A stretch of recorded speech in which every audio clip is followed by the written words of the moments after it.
La situation actuelle de la Côte d'Ivoire dirigée par Alassane Ouattara inquiète plusieurs personnes. Salut chers abonnés et bienvenue une fois de plus sur votre chaîne d'information préférée.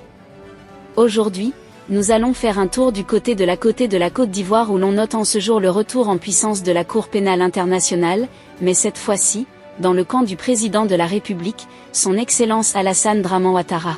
Pour ceux qui ne le savent pas, nous avons l'OIDH, l'Observatoire ivoirien des droits de l'homme qui est sorti du silence pour demander à ce que les résultats de l'enquête menée par la Cour pénale internationale dans le camp d'Alassane Dramane Ouattara soient publiés avant leur fermeture prévue dans un an. Pour ceux qui ont suivi les informations ces derniers temps, vous savez que la Cour pénale internationale ne sera bientôt plus d'actualité du côté de la Côte d'Ivoire. Et pour ce faire, il faut publier les derniers résultats de l'enquête faite dans le camp du chef de l'État ivoirien Alassane Ouattara.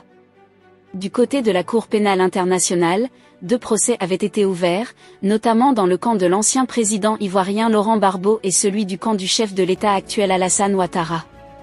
Pour ce qui est du camp de Laurent Gbagbo, tout le monde connaît déjà le résultat final. Nous avons Laurent Gbagbo qui, après avoir été emprisonné pendant près de 10 ans, a été au final acquitté ainsi que son ancien ministre de la Jeunesse Charles Bleu Boudet. Et en ce moment, une autre enquête avait été ouverte par la Cour pénale internationale également dans le camp du chef de l'État ivoirien son Excellence Alassane Ouattara.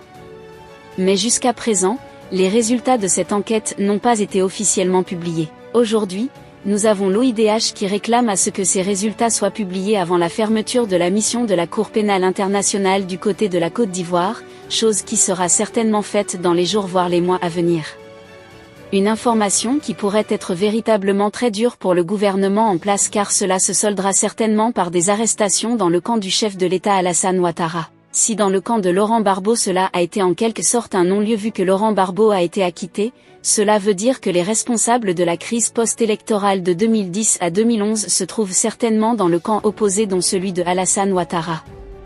Et en ce moment, s'il en venait que la Cour pénale internationale publie les résultats de cette enquête, cela pourrait véritablement mettre en péril le gouvernement du chef de l'État Alassane Ouattara. Eh bien les amis, c'est là en quelque sorte la nouvelle qui en ce moment est véritablement en train d'agiter la situation sociopolitique dans le pays, notamment cette publication des résultats de l'enquête opérée dans le camp d'Alassane Ouattara en ce qui concerne la crise post-électorale de 2010 à 2011. Il est question ici de ressortir ou alors de trouver les véritables responsables de ces 3000 pertes en vie humaine.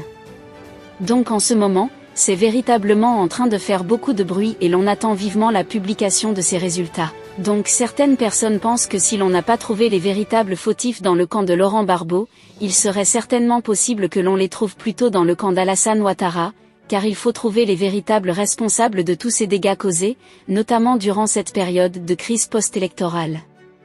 Eh bien les amis, c'est là en quelque sorte l'information que nous avons pour vous en ce jour. C'est là le retour de la Cour pénale internationale du côté de la Côte d'Ivoire qui pourrait se solder par des arrestations dans le camp du chef d'État ivoirien Alassane Ouattara. C'est pas ce que nous disons, mais c'est ce qui est le plus logique en ce moment dans le pays. Chers abonnés, que pensez-vous de cette situation? Laissez votre avis en commentaire. Si vous avez trouvé la vidéo intéressante, cliquez sur j'aime et partagez à vos amis. Mais n'oubliez pas de vous abonner et de cliquer sur la cloche de notification pour ne pas rater les prochaines notes d'information.